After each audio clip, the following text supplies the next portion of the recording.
Tout s'est déroulé ici, dans cette parcelle de Jean-Siou-Pigerolles. Dimanche matin, Joanie Chatou a retrouvé 3 de ses bêtes égorgées, de nombreux autres blessés. Par exemple, celle-là. Celle-là, c'est une qui a été attaquée. Là. Alors ça, normalement, c'est plutôt typique du chien.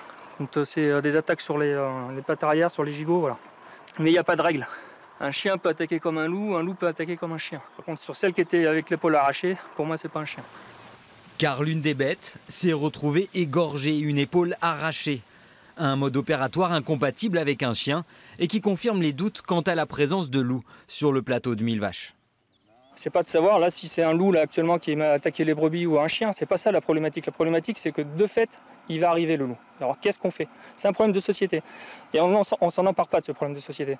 Il faut en parler, il faut mettre tout le monde autour d'une table et en discuter. Le problème c'est qu'actuellement il n'y a pas de table, il n'y a pas de chaise, il n'y a personne pour mener les débats. Mais aujourd'hui, des éleveurs ont décidé de s'emparer du problème et de parler du loup. Ils interpellent le monde agricole et les pouvoirs publics pour lancer une cellule de veille et inciter tout le monde à la vigilance.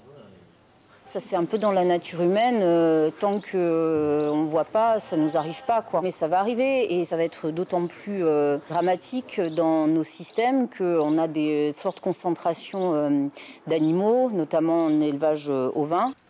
Au total, une dizaine d'attaques ont déjà eu lieu depuis le début de l'année en Limousin. Fin novembre dernier, des chasseurs ont signalé avoir vu un loup sur le plateau de Millevaches. Mais ce n'était peut-être qu'une coïncidence.